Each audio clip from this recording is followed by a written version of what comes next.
Vamos então à palavra do Senhor, como o Daniel já nos disse, e vamos abrir as nossas Bíblias no Evangelho segundo Mateus e vamos dar continuidade à exposição deste capítulo 12, onde temos visto no capítulo 11 e 12 este confronto, estas dificuldades com a pessoa de Jesus, seja por parte de João Batista, seja das cidades, seja dos fariseus, dos escribas.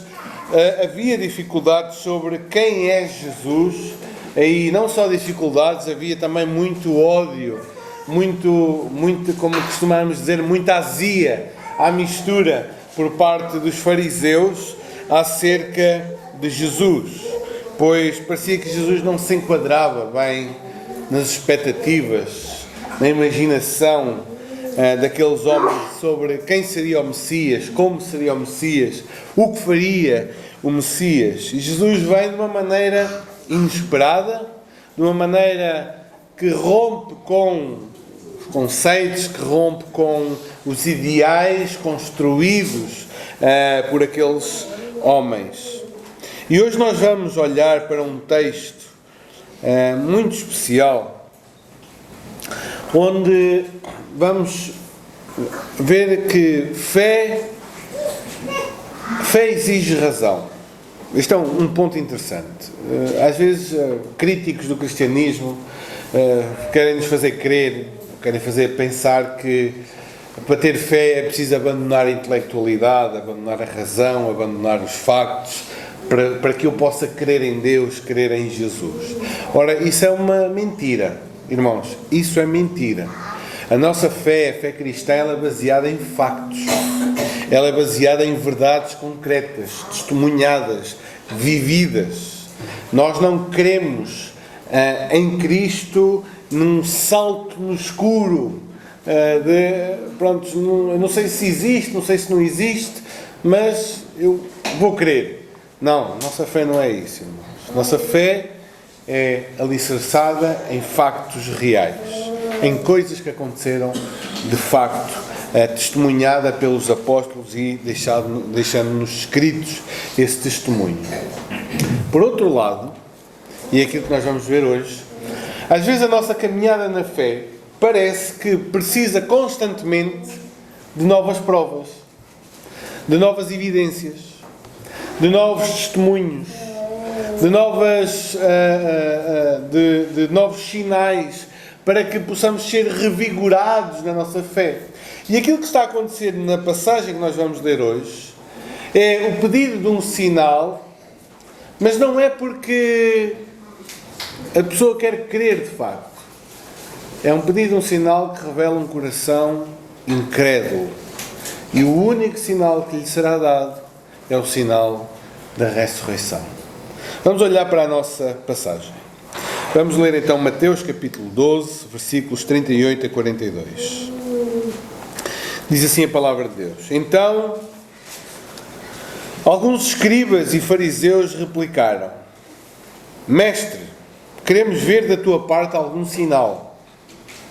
Ele, porém, respondeu: Uma geração má e adúltera pede um sinal, mas nenhum sinal lhe será dado, senão o do profeta Jonas. Porque assim como esteve Jonas 3 dias e 3 noites no ventre do grande peixe, assim o Filho do Homem estará 3 dias e 3 noites no coração da terra.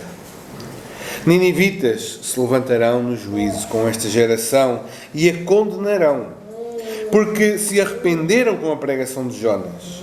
E eis aqui está quem é maior do que Jonas. A rainha do sul se levantará no juízo com esta geração e condenará, porque veio dos confins da terra para ouvir a sabedoria de Salomão. E eis aqui está quem é maior do que Salomão. Até aqui a palavra do Senhor. Nós olhamos para este texto e vemos aqui um pedido que a primeiro momento parece um pedido até legítimo, bom, mas que o Senhor corta a meio, não é? E diz, não vou dar nenhum sinal como vocês estão aí a pedir. E a primeira coisa que nós vemos então no versículos 38 e 39a é este pedido de um coração incrédulo. É um pedido que parece sincero, mas não é. Eles dizem, reparem, verso 38, Mestre, queremos ver da tua parte algum sinal. Reparem como há cortesia na boca, mas uma rejeição profunda no seu próprio coração. E nós reconhecemos isto. Se nós pensarmos bem na nossa vida, nós reconhecemos quando isto acontece também connosco. Quando nos vem, eu já sei, por exemplo, quando o Miguel ou o Ruth dizem, ou até o João agora, não é? Pai, eu sei pela intuação do pai se eles me vão pedir alguma coisa ou não. Eu já sei que vem aí um pedido qualquer. Eu conheço a intuação. E claro, não é o caso, não estou a comparar os meus filhos com os fariseus, não é isso. Mas a verdade é que nós às vezes pela intuação, às vezes pela maneira como se fala, nós reconhecemos algumas intenções. E aqui nós podíamos nos deixar deslumbrar pela palavra Mestre. Queremos ver da tua parte algum sinal. Mas estes aqui que dizem Mestre, são os mesmos, ou o mesmo grupo, que há uns tempos saiu da sinagoga num sábado para fazer o quê? Para planear a morte de Jesus. E eles agora estão a pedir um sinal. Reparem que os mesmos que os chamam de mestre são aqueles que estão a planear matar o próprio Jesus. E isso dá-nos uma verdade para a vida. É que nem toda a linguagem religiosa é sinal de verdadeira fé. Nem todo aquele que enche a sua boca com ditos religiosos, com palavras muito espirituais, é de facto alguém que pertence à fé. Lobos sabem falar linguagem religiosa. Hipócritas sabem falar linguagem religiosa. Incrédulos sabem falar linguagem religiosa. E eles então fazem um pedido que também ignora aquilo que já foi revelado. Notem, eles pedem um sinal, uma coisa extraordinária, uma coisa que deixasse claro para todos quem Jesus é. O que eles esquecem é da quantidade de coisas que Jesus já tinha feito. Ou seja, o que é que Jesus já tinha feito? Curado um paralítico, o que é que isso mostrou acerca de Jesus?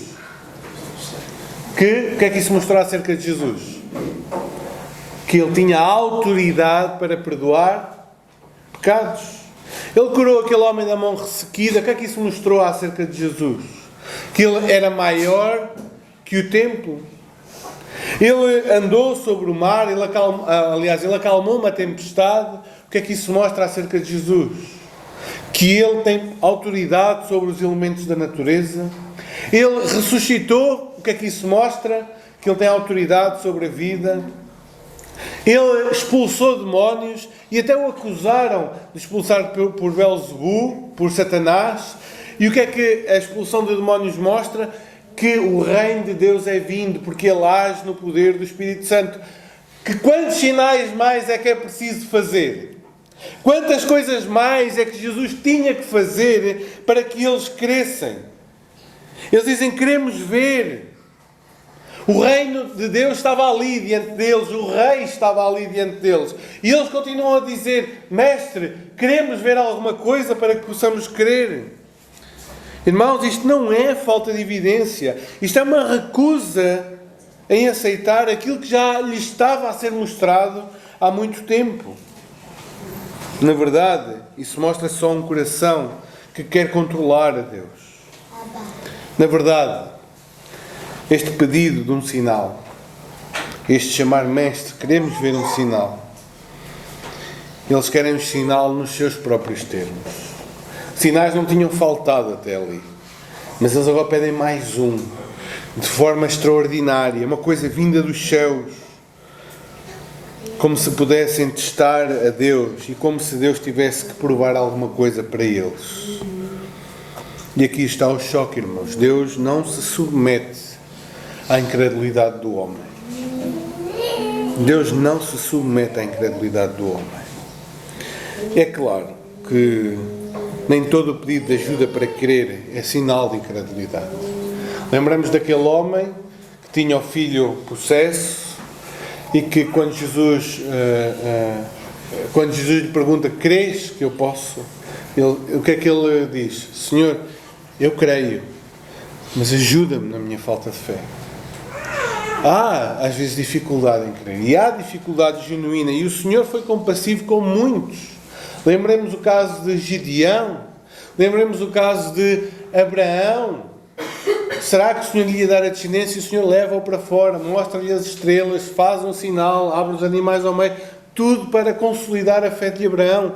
O Senhor é compassivo com aquele que luta genuinamente com falta de fé, luta genuinamente para crer, porque o seu coração está debilitado, está confuso, e ele pede: Senhor, ajuda-me a crer, eu quero crer em Ti, ajuda-me. E o Senhor é misericordioso e compassivo com esse. Lembremos o caso de Tomé: a menos que eu veja o sinal nas mãos e nos pés, de modo algum crerei. E o Senhor foi compassivo com Tomé. Mas agora temos um caso muito diferente. Não é alguém que quer ver para crer, é alguém que quer ver e vai continuar a querer ver, e mais provas, e nunca quer crer de facto.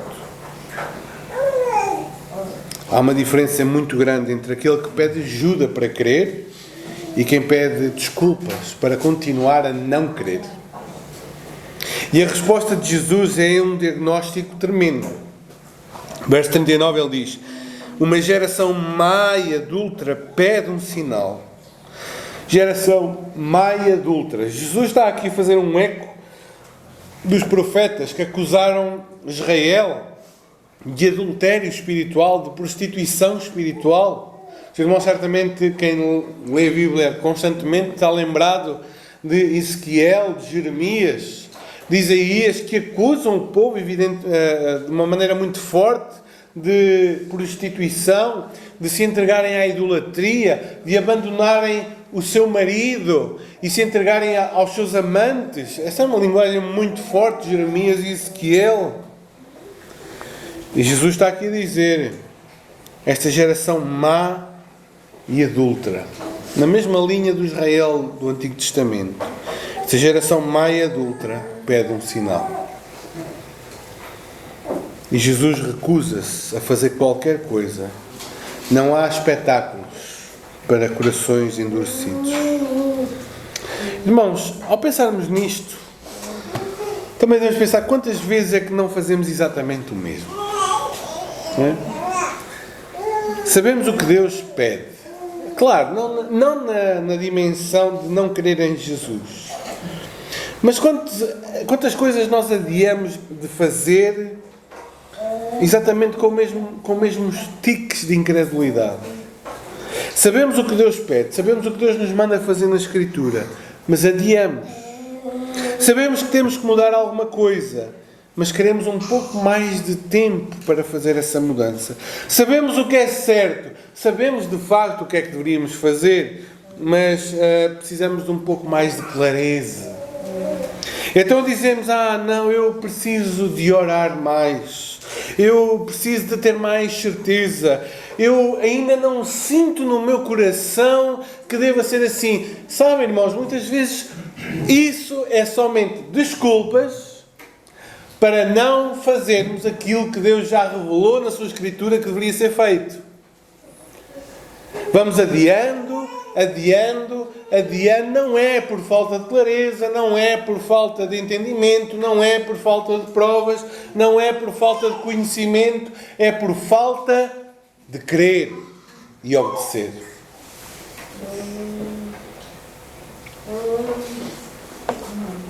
E estes a quem não quer crer, nunca nenhum sinal será suficiente.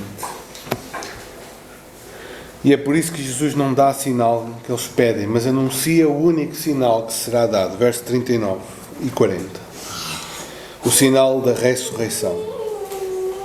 Diz-me: nenhum sinal lhe será dado, senão o do profeta Jonas.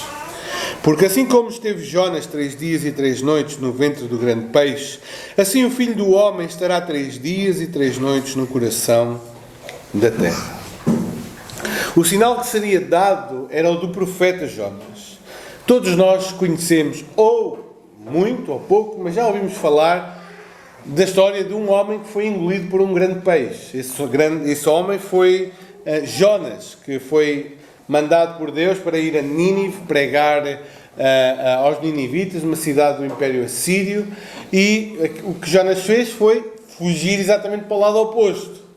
E o que o Senhor faz é, através de uma tormenta, todo um acontecimento, ele é lançado ao mar, e quando está prestes a morrer afogado, então um grande peixe engole Jonas e salva Jonas de morrer no fundo do mar. E durante 3 dias Jonas está ali no ventre daquele peixe, e ao final de 3 dias ele é cuspido onde? No porto onde ele saiu, em Jope. E dali, então agora começa de novo, e ele foi para Nínive. E foi para Nínive e pregou aos ninivitas. E pregou não foi uma mensagem de graça, não foi uma mensagem de misericórdia, não foi uma mensagem acerca do amor de Deus e da compaixão de Deus. Qual foi a mensagem de Jonas? Qual foi? Quem é que sabe? Como? Arrependimento. Mas não, qual foi? A mensagem é curta, acho que todos nós... Não foi arrependimento. Vai ser submergido. Ainda 40 dias e Nínive será submergida ou destruída. Foi isto. Era esta a mensagem. O amor, onde é que está? A misericórdia, onde é que está? A graça, onde é que está? Jonas, contra a sua própria vontade, um pregador contra a sua própria vontade, vai a uma cidade e diz: olha, daqui a 40 dias vocês vão ser destruídos. Esta é a história de Jonas. E Jesus diz: o único sinal que será dado será o sinal de Jonas. E qual é o sinal de Jonas?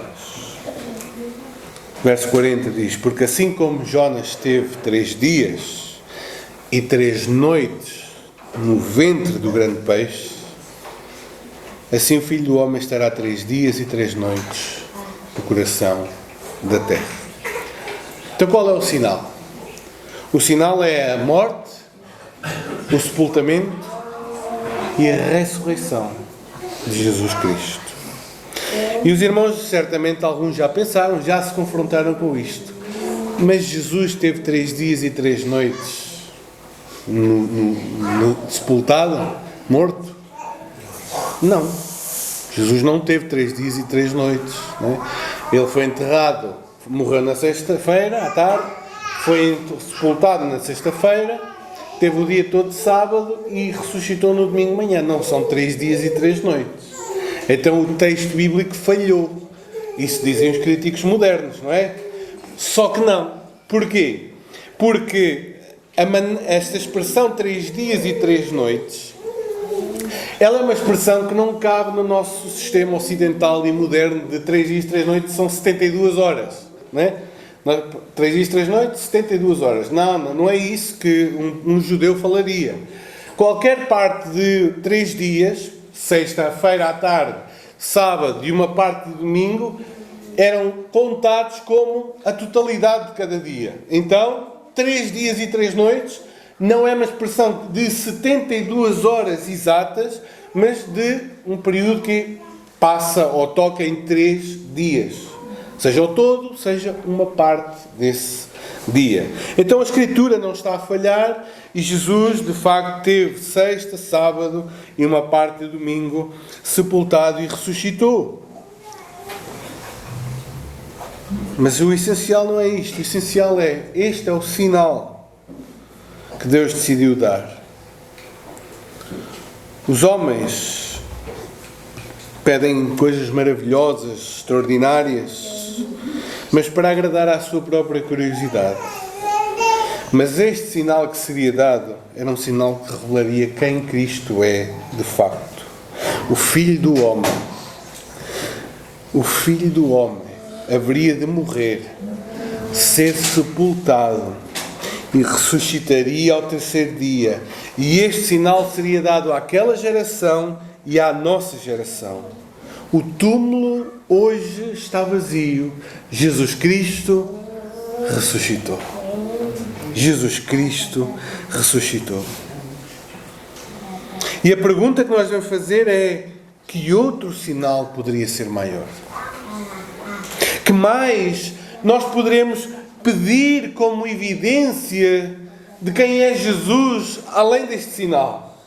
Alguém que foi morto, que se entregou voluntariamente, morreu efetivamente e ressuscitou em glória, ressuscitou em poder.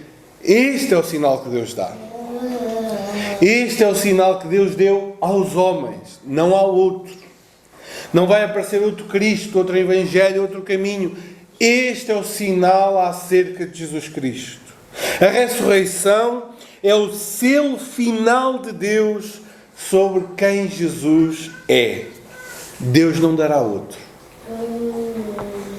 E os apóstolos entenderam isto de uma forma muito clara. Muito clara. Não há outro sinal. Não há outra base. Não há outro fundamento. E agora vamos fazer um exercício de leitura de alguns textos. E eu vou dizer o texto e eu peço aos irmãos que um irmão ou uma irmã que leia bem, que se levante e faça a leitura deste texto. Vamos abrir em Atos dos Apóstolos. Qual é a intenção de lermos tantos textos como nós vamos ler? É que sintamos exatamente o grau de importância que a ressurreição tinha na pregação apostólica.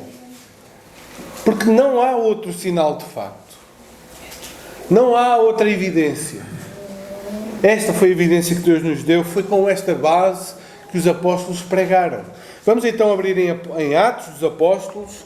E um irmão, uma irmã, possa ler então capítulo 2, versículos 22 a 24.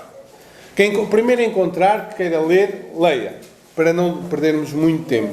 Varões israelitas, escutai estas palavras. A Jesus Nazareno, varão aprovado por Deus, entre vós com maravilhas, prodígios e sinais, que Deus por ele fez no meio de vós, como vós mesmos bem sabeis. A este que vos foi entregue pelo determinado conselho de presciência de Deus, tomando vós o crucificastes e matastes pelas mãos dos justos, ao qual Deus ressuscitou, soltas as ânsias da morte, pois não era possível que fosse retido por ele. 36 agora. Sim. Saiba, pois, com certeza toda a casa de Israel, que é esse Jesus, a quem vós crucificastes, Deus o fez, Senhor e Cristo. Agora, Atos 3,15.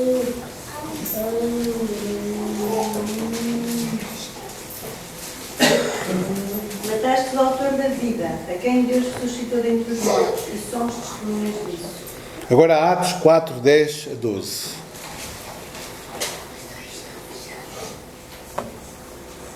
Tomai conhecimento vós todos, e todo o povo de Israel, de que em nome de Jesus Cristo, o Nazareno, a quem vós crucificastes e a quem Deus ressuscitou dentre os mortos, sim, em seu nome é que está este jurado perante vós.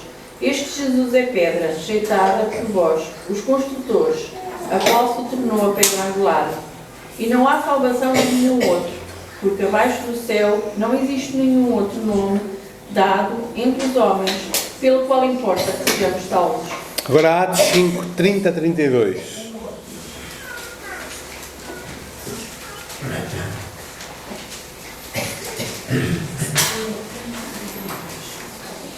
Atos 5, 30 a 32. O Deus de nossos pais ressuscitou a Jesus, a quem vós matastes, pendurando-o no madeiro.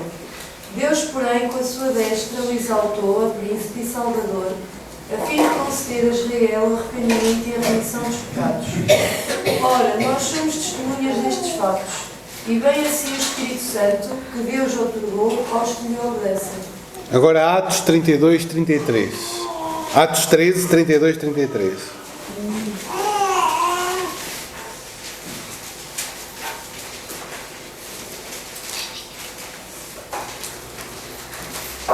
nós vos anunciamos as boas novas da promessa feita aos pais, a qual Deus cumpriu para nós, filhos deles, ressuscitando Jesus, como também está escrito no segundo Salmo: Tu és meu filho, hoje te gerei. E agora, Atos 10, 40 e 42. A este ressuscitou Deus no terceiro dia e concedeu que fosse manifesto não a todo o povo, mas às testemunhas que foram anteriormente escolhidas por Deus. Isto é, a nós que comemos e bebemos com Ele, depois que ressurgiu dos mortos, nos mandou pregar ao povo e testificar que é Ele quem foi constituído por Deus, juiz de vivos e de mortos. Agora, Atos 17, 31.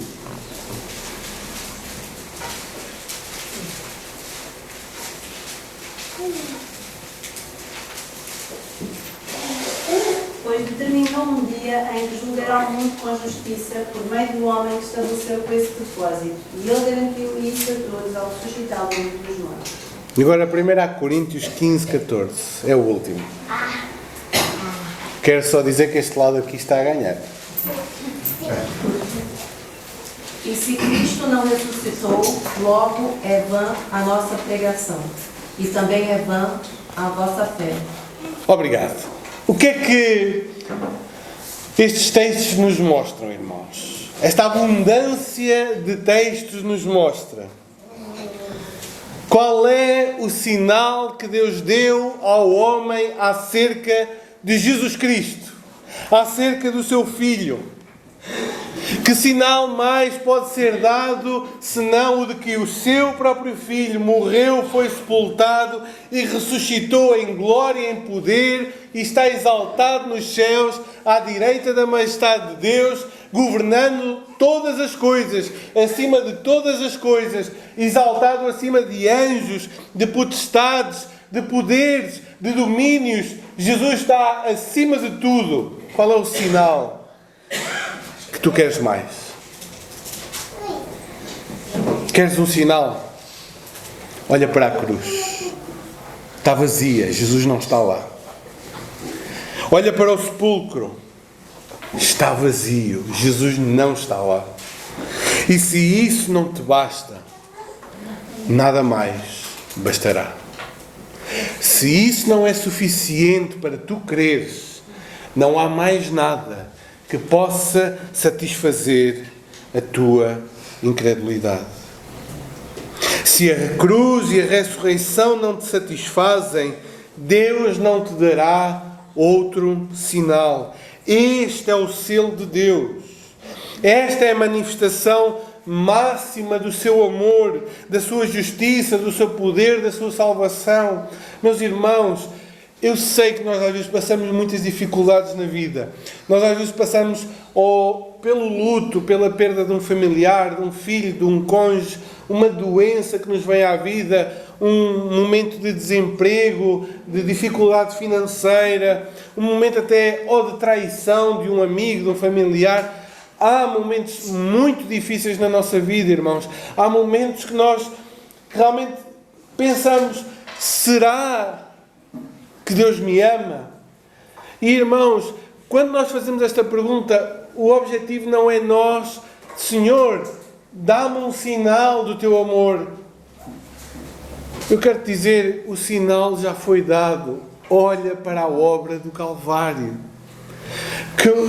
O que é que Deus hoje poderia fazer que mostraria mais o seu amor por ti do que a obra da cruz?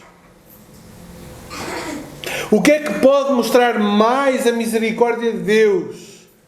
O deleite de Deus? A compaixão de Deus? O que é que pode mostrar mais o amor de Deus sobre ti do que a obra da cruz em teu favor?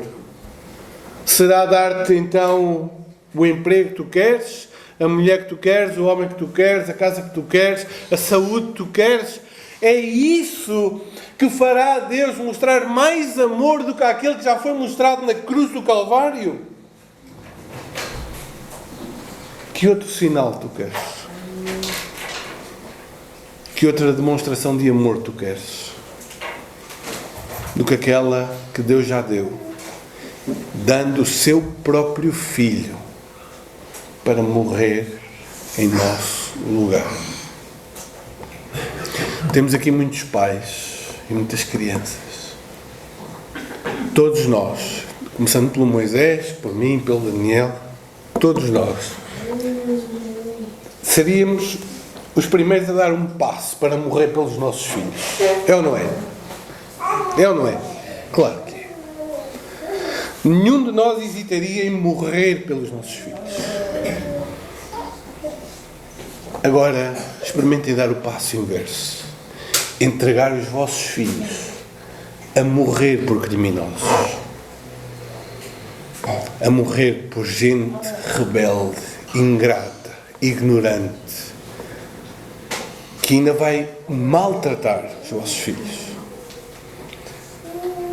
Queres maior prova de amor do que essa? Queres maior prova do que Deus dar o seu próprio filho para morrer às mãos de homens ingratos, rebeldes, odiosos, para salvar pecadores como tu e como eu? Qual é a maior prova de amor que Deus pode dar? O que é que Deus pode fazer hoje que demonstre mais amor do que aquela que Ele já demonstrou na obra da cruz? Meus irmãos, Deus já falou de forma clara e definitiva na morte e na ressurreição de Cristo. E esta revelação, ela exige uma resposta. Ela exige uma resposta. Porque Jesus mostra-nos que as nossas respostas não ficam sem consequências. Há um dia em que a história será chamada a depor a nosso respeito. E isso leva-nos para o versículo 41 e 42. O julgamento da própria história. Jesus apresenta aqui então duas testemunhas. Os irmãos imaginem-se numa sala de tribunal. Eu nunca entrei numa audição, num cenário de julgamento, só dos filmes. Mas os irmãos imaginem-se entrar num julgamento em tribunal onde o juiz é o próprio Deus e vocês são o réu.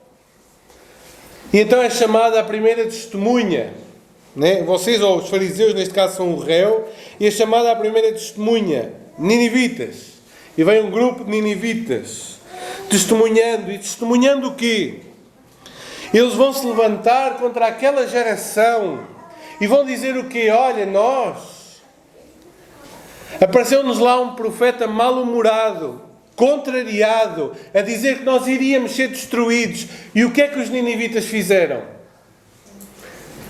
Arrependeram-se, encheram-se de cinza, cobriram-se de pano de saco, lamentaram, jejuaram. E no capítulo 3 o que é que diz? Quem sabe, Deus se arrependerá do mal que tinha dito fazer contra nós. Quem sabe Deus nos ouça e seja misericordioso para connosco. E converteram-se com uma mensagem de um profeta mal disposto. Ninivitas se levantarão e dirão e a condenarão esta geração, porque se arrependeram com a pregação de Jonas. E mais, é chamada a depor uma segunda testemunha, a rainha de Sabá, a rainha do sul. Verso 42, a rainha do sul se levantará também. O que é que ela fez? A rainha do sul é a rainha da Etiópia e ela viajou cerca de 2.000 quilómetros porque ela ouviu dizer que lá em Israel havia um rei extremamente sábio. Ela ouviu dizer. E ela não ficou só pelo que ouviu dizer, ela empreendeu uma viagem enorme, com despesas enormes, para ir ver aquela sabedoria. E a rainha do sul vai dizer àqueles homens, àquela geração: eu, com muito menos evidências, fiz muito mais esforço para ir ver a sabedoria do rei de Israel. Então qual é o veredito? Jesus junta estes dois exemplos de dois gentios, os ninivitas e a rainha do sul, e diz: olha, eles com muito menos luz, com muito menos evidências, com muito menos provas. Eles creram, eles esforçaram-se por ir, eles buscaram. E vocês, com todas as evidências diante de vocês, continuam a rejeitar. Irmãos, o que nós temos aqui é um princípio espiritual. O juízo que é proporcional à luz recebida. E isso também se aplica a ti e a mim hoje. Romanos 1:20 deixa-nos claro que não há nenhum homem que seja salvo por não conhecer. Aquela ideia confusa de então e os que nunca ouviram o Evangelho? Os que nunca ouviram o Evangelho estão perdidos e condenados porque o homem está perdido e condenado por causa da sua própria natureza. Não há aqui uma salvação pela ignorância. A ignorância não salva ninguém. Daí o nosso esforço missionário de ir pregar o Evangelho, porque aquelas pessoas estão perdidas, não é? Então não há pessoas que são salvas porque nunca ouviram o Evangelho. Essas pessoas estão condenadas. Mas há uma diferença, irmãos, entre aquele que é condenado porque nunca ouviu e aquele que é condenado porque nunca creu, apesar de todas as evidências. Há um julgamento que é proporcional.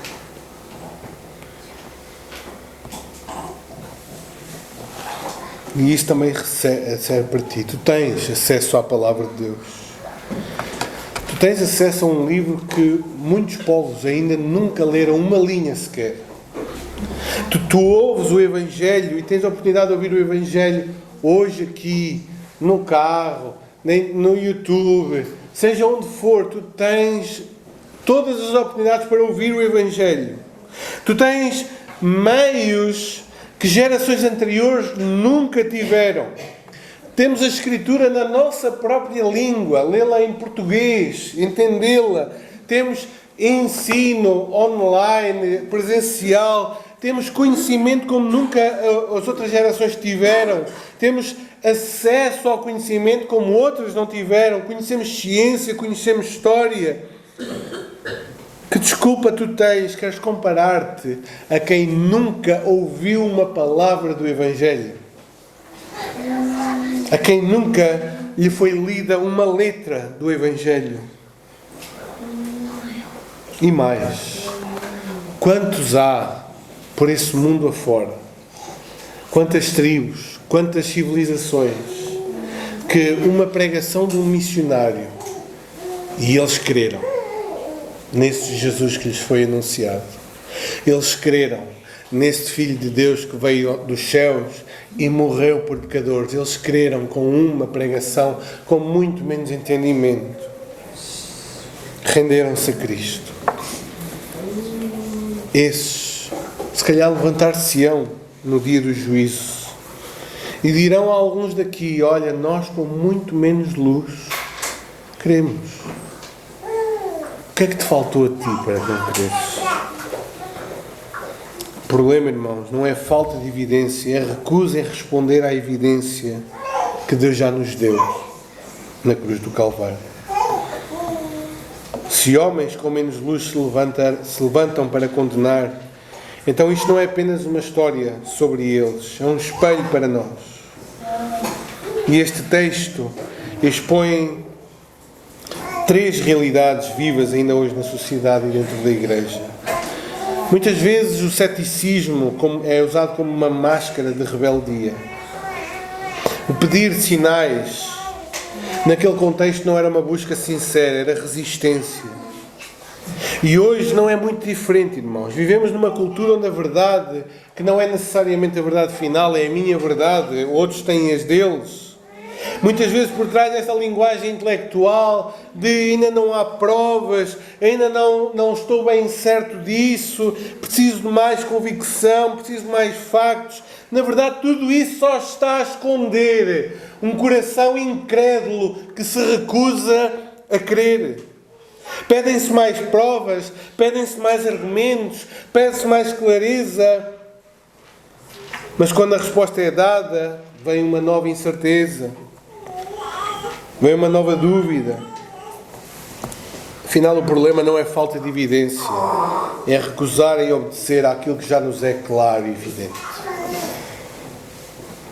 Também devemos pensar na suficiência daquilo que Deus já revelou.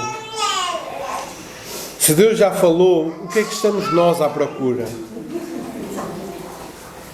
Muitos continuam à espera de algo mais. Irmãos, muitos continuam à espera de um sinal, de uma experiência, de uma coisa extraordinária, de uma confirmação especial.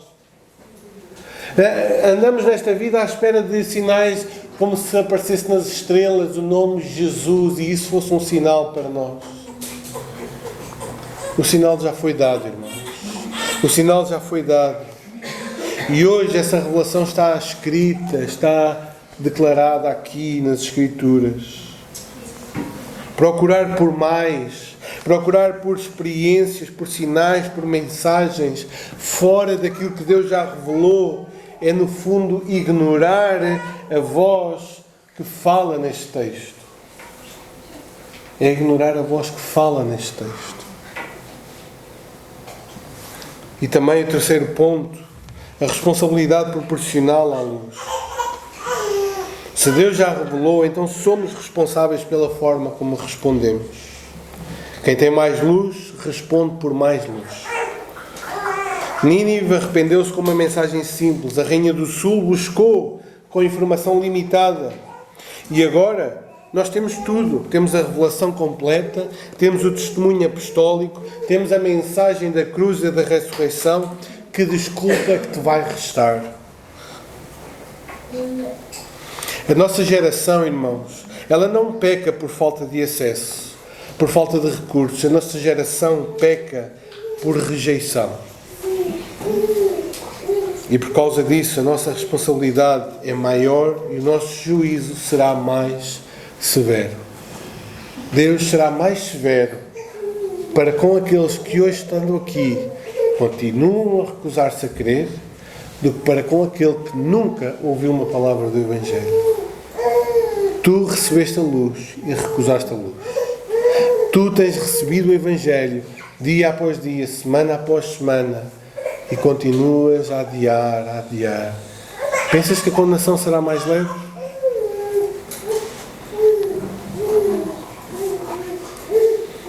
E por último, irmãos, os irmãos certamente perceberam que eu não falei numa coisa no texto.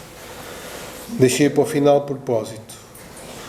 Jesus diz, aqui está quem é maior. Não há outro.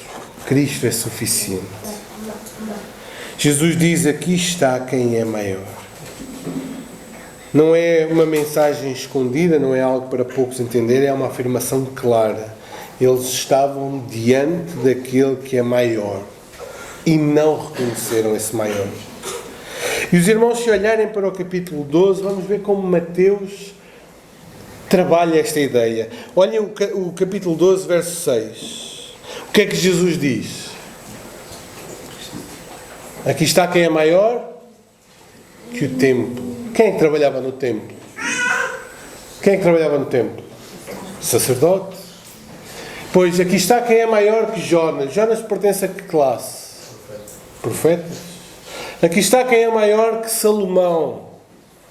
Quem era Salomão? Rei. Então aqui está quem é maior no triplo ofício de sacerdote, de profeta e de rei. Aqui está quem é maior do que todas as coisas. Jesus declara neste capítulo 12 que Ele é o cumprimento de tudo. Ele é o verdadeiro mediador entre Deus e os homens, a palavra final de Deus, o Rei estabelecido sobre todos. E o que é mais trágico é que eles estavam diante dele e o rejeitaram. E isso traz-nos até nós, até ti esta manhã. Rejeitar Jesus, meu querido, é rejeitar a única opção que Deus te dá. Nós estamos a viver uma época de escolhas, não é? Nós escolhemos a operadora de internet, escolhemos a operadora de telemóvel, escolhemos a operadora da luz, coisa que há 20 anos era só EDP, não era? Hoje em dia, a gente, todos os dias, se quiser, pode mudar de operadora. Mas mudamos também de tratamentos. Optamos por uns medicamentos bons ou genéricos, optamos por médicos diferentes, optamos por meios de tratamento diferentes. Alguns é a medicina tradicional, outras são medicinas alternativas. Nós vamos fazendo escolhas. E às vezes pensamos que na vida cristã e na vida espiritual, olha, eu escolhi Jesus, mas tu podes escolher outra coisa. O que interessa é que todos chegamos a Deus, todos amamos a Deus da mesma maneira. Olha, eu é por Jesus, tu é por outro caminho, mas o que interessa é que tenhamos fé em Deus. E as pessoas vivem nesta ilusão. Quando Jesus, o que é que ele diz aqui? Não há outra escolha. O que é que Jesus diz lá em João 14? Eu sou o quê? O caminho, a verdade e a vida. Ninguém vem ao Pai a não ser por mim. Não há outra escolha. Com Deus, isso não existe. Não há planos paralelos. Não há caminhos alternativos. Deus dá-te uma única hipótese, e essa hipótese é mediante Jesus Cristo. Não há outra. Ele é aquele que te pode levar a Deus, Ele é a palavra encarnada, Ele é aquele que reina sobre todas as coisas. Não há outro. Ou tu crês nele, ou serás condenado por não crer no Filho unigênito de Deus. E como é que tu sabes que Jesus é de facto o caminho, a verdade e a vida? Como é que tu sabes que Jesus é de facto o Filho de Deus? Como é que tu sabes que Jesus é de facto aquele que nos pode levar a Deus? Porque Ele morreu, Ele foi sepultado e ressuscitou em poder e em glória. Foi confirmado por Deus, está vivo e exaltado. Portanto, o problema não é falta de luz da tua parte, é o que é que tu vais fazer com aquilo que já sabes. Não continues a adiar. Não continues a dizer, eu preciso mais clareza, eu quero ter mais certezas, ainda não estou pronto.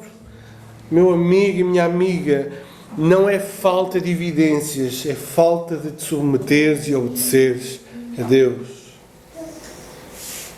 Deus não se vai sujeitar às tuas exigências. Ou tu crês no sinal que Deus já deu, na confirmação que Deus já deu, ou serás julgado por não crer. Não há outro caminho. Ele já falou. Falou na cruz, falou no túmulo, falou na ressurreição. Deixou-nos a sua revelação escrita, o testemunho dos apóstolos que viram, tocaram, sentiram o Cristo ressurreto. E agora a pergunta que tu tens que fazer, que eu tenho que fazer a ti é: tu crês nisto? Tu crês nisto? Ou vais continuar a adiar? Não há outro sinal, não há outro Salvador, não há outro caminho. Estás diante daquele que é maior que todas as coisas. Por quanto mais tempo tu vais continuar a adiar essa decisão? Por quanto mais tempo? Deus já demonstrou na cruz o seu amor por ti. Deus já demonstrou o quanto te ama, o quanto te quer perdoar, o quanto te quer salvar, dando o seu próprio Filho para morrer em teu lugar. Crês tu nisto? Que o Senhor nos abençoe.